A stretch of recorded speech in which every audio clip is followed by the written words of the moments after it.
Dwarka, one of India's 7 holy pilgrimage sites, is not only religiously significant but also archaeologically substantial. Located at the western tip of the Saurashtra Peninsula in the state of Gujarat, Dwarka has great importance both as one of the 4 principal holy places. It is also one of the 7 holy towns to visit. However, Dwarka's archaeological and historical background is shrouded in mystery. The city's earliest incarnation, known as the ancient kingdom of Krishna, in the epic Mahabharata, was spread across nearly 84 kilometers as a fortified city where the Gomti River and the Arabian Sea met. When Krishna died, it was assumed that the ancient city sank beneath the Arabian Sea. Historians and archaeologists are diving to find evidence proving the existence of Krishna's majestic kingdom, the lost city of Dwarka. The most famous legend about the lost city of Dwarka can be found in the ancient epic of Mahabharata. Dwarka, like Atlantis, is said to have sunk beneath the sea at some point in the distant past. However, unlike Atlantis, whose remains have never been discovered, remnants of this ancient kingdom could be found in the depths. According to the sacred scripture of Srimad Bhagavatam, the city of Dvaraka was built in response to Jarasandha, the ruler of Magadha, who was constantly attacking Mathura. To prevent further attacks on his clan, Lord Krishna decided to establish a separate city on India's western coast. The great architect Vishwakarma gave this concept life. Dwarka was built by Krishna near a place called Kushasthali, according to ancient texts. The city quickly rose to prominence and became the unstoppable pivot of Lord Krishna's mission, housing thousands in approximately 900 palaces. The city was heavily fortified and could only be reached by ship. The lost city of Dwarka quickly became a talking point around the world, inspiring awe and wonder. According to the Mahabharata's 23rd and 34th stanzas, the city was inundated and submerged by the Arabian Sea on the same day that Krishna departed the earth to join the spiritual world after 125 years, and this is when the Kali age began.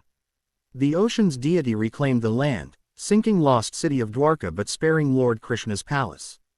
It is also said that lost city of Dwarka was attacked by Vimana, a flying machine. The description of the fight piques the interest of ancient alien theories, as it appears to imply that it was fought with sophisticated technology and powerful weapons, possibly even from orbit. The spacecraft launched an attack on the city using energy weaponry, which resembled a lightning strike to onlookers, and it was so devastating that much of the city lay in ruins following the attack. Until recently, Dwarka history was only a matter of folklore. The question, is Dwarka real, was constantly asked. Could it be that Lord Krishna and his aerial fight were more than just a legend now that the remains have been discovered underwater and with many signs pointing to this being the famous Dwarka, the residence site of Lord Krishna? The initial excavations began about 100 years ago, in the 1930s, around the island of Bet Dwarka, located approximately 30 kilometers north of modern-day Dwarka in Gujarat's Jamnagar district. More excavations were carried out in the 1960s, but no definitive results were obtained. In 1979, the Archaeological Survey of India conducted another excavation. During this, the excavator discovered pottery dating from the 2nd millennium BC. Archaeologists discovered a building that appeared to be a fortified foundation. This suggests that the ancient city walls must have been built along the river banks between 1983 and 1990. Over 500 antiques were unearthed from the site. Some samples and date elements strongly establish the 2,000-year cultural succession. Stone blocks, pillars, and irrigation systems were discovered, although the actual date of these discoveries is still being contested.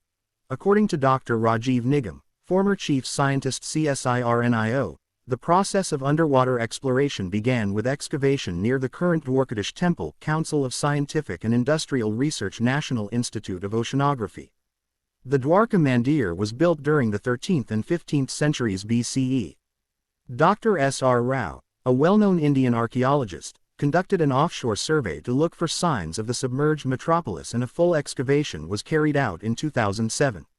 He explained that the location of Dwarka on the westernmost tip of India, in modern-day Gujarat, corresponds to one given in the written literature.